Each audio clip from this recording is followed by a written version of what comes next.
Welcome to the Writer Reads Short Stories. This is Calliope's Challenge, Part 9. Exactly, Australia agreed. Unless I have the computing power to hack the shuttle and take control of their missile systems while shifting current to my hull and changing the codes on the hatches. Yes, Peony said, unless you can do that. First, I will have to complete copying myself into the pod, the Calliope stated. And then I will need to free up the alternate power sources and defense alternatives. Alternate power sources? Peony asked. What defense alternatives? Australia wanted to know as the Calliope enacted her plan.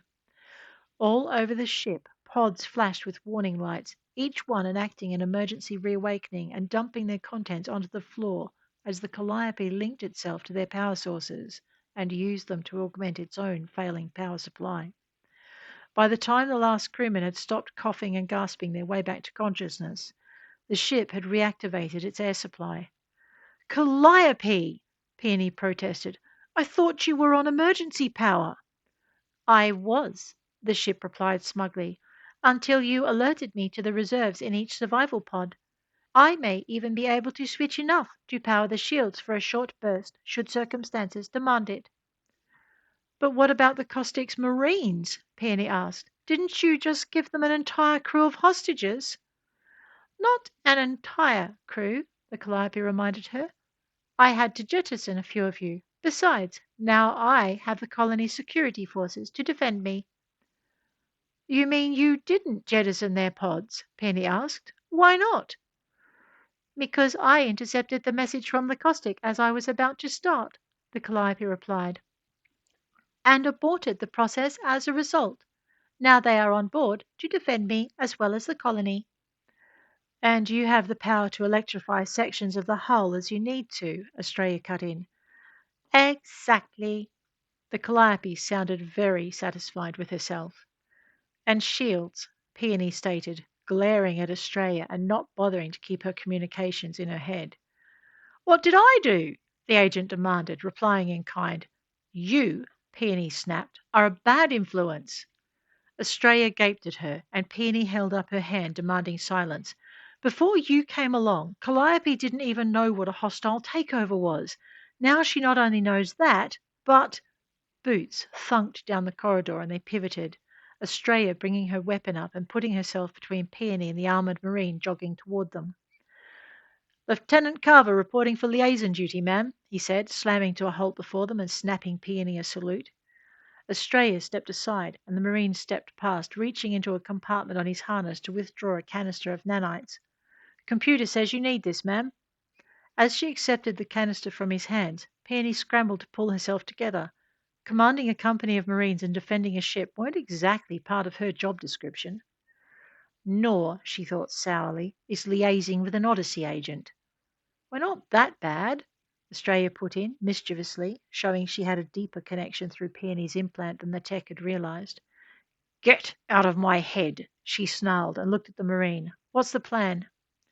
The Calliope informs us you carry gel modifications that will allow the hull to repair itself in atmospheric conditions, he asked. I do, Peony allowed cautiously. Then the captain thinks this would be a better solution than electrifying the hull, he informed her. We let them. Peony's eyes widened and she finished the idea for him. We let them cut through and allow the gel to close the gap. His visor hid the Marine's eyes, but she saw his mouth tighten. Exactly, ma'am. He'd like us to start on the upper deck, and he'd like the Odyssey agent. Where he can see me? Australia asked, raising her eyebrows at him. This time a flush of colour rose up his neck. Yes, ma'am, he managed, and Australia gave him a broad grin and started down the corridor. Then let's not keep the nice man waiting. Peony stifled a smile as his lips twisted with consternation and decided she couldn't upset him any further. She pointed to the blaster hanging at his waist. Can I? She began, and he slapped a hand over the weapon. Not for civilian use, he snapped, slapping a hand over it and pivoting to stalk back down the corridor, calling to Australia as he turned down a side corridor. This way, ma'am. Peony clapped a hand over her mouth as she heard him mutter, Wouldn't want to lose sight of you now, would we, Odyssey, being what it is and all? If he noticed her action, he didn't comment but kept a brisk pace until they reached the elevator. Captain says hurry, he began, stepping inside. Something about a scan your ship couldn't stop? The elevator started to rise.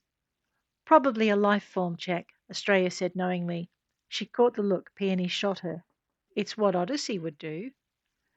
Carver gave her a look of distaste and filled in the rest. Right before they hit us with a blast of... The ship shuddered and the elevator stopped. Something to knock out the electronics, the Marine finished sourly. Assholes. Hey, Australia protested. I resemble that remark. Yup, the Marine agreed, reaching up to unlatch the escape hatch in the elevator ceiling. No offense, ma'am. He turned to Peony, then stooped, cupping his hands. Looks like we'll be climbing the rest of the way, he informed her. I sure hope your Calliope is shielded. Indeed we are, the ship replied through their implants.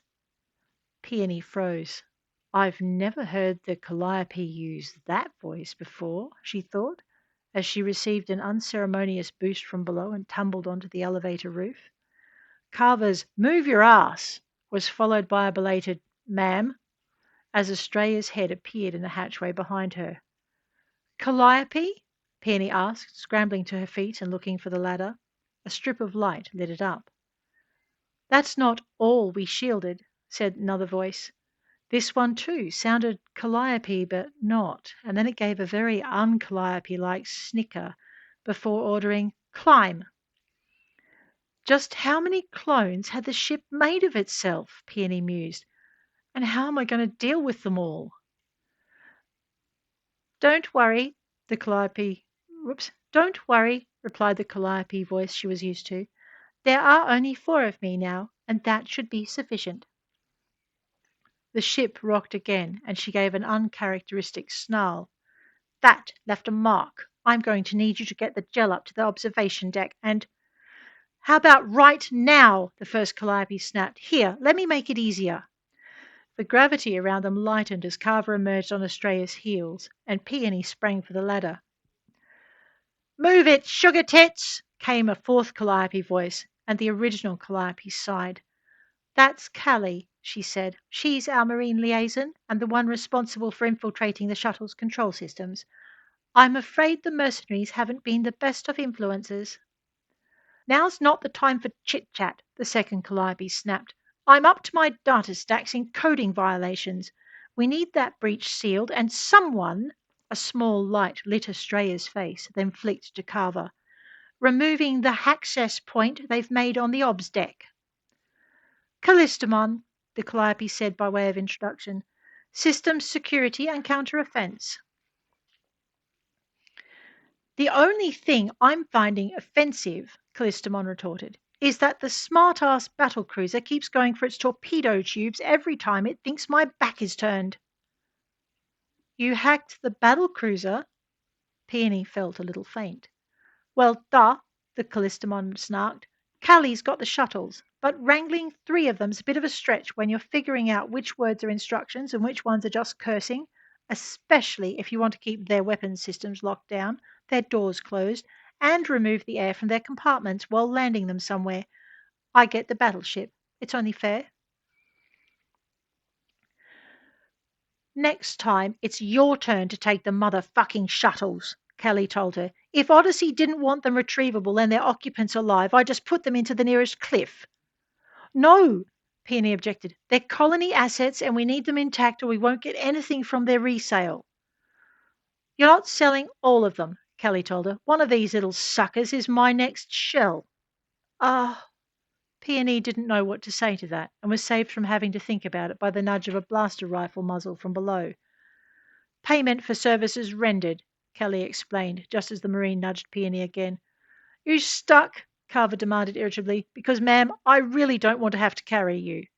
No, I'm fine, Peony hastily answered and resumed climbing. Keep going up, the lieutenant instructed. Ob's deck is 2 levels up. Stifling a groan, Peony kept moving, glad she'd hit the gym every day in spite of the amusement it had caused the crew. As if you needed to keep fit in space. Well, now you know, she thought, forcing her hands and feet to keep moving, although I'm not sure there is a routine that could have made me ready for this. The ship shook, and the sound of sporadic firing came from one of the corridors they just passed. You'll need to get a batch of nanites to that as well, came Calliope voice number 3. Calico, the Calliope told her. Oversight and resource prioritization. And don't either of you forget it, Calico reminded them. Now, if you'd please hurry, you are needed in multiple places at once, and I don't believe that's a human capability. Peony reached the final level, and the doors opened ahead of her.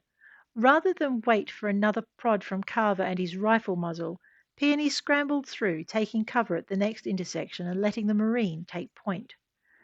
He crouched just in front of her, taking a quick check at the intersection and cursing softly as their HUDs were inundated with a rapidly shifting set of images. You got me? Kelly demanded when they slowed, and he waved a hand.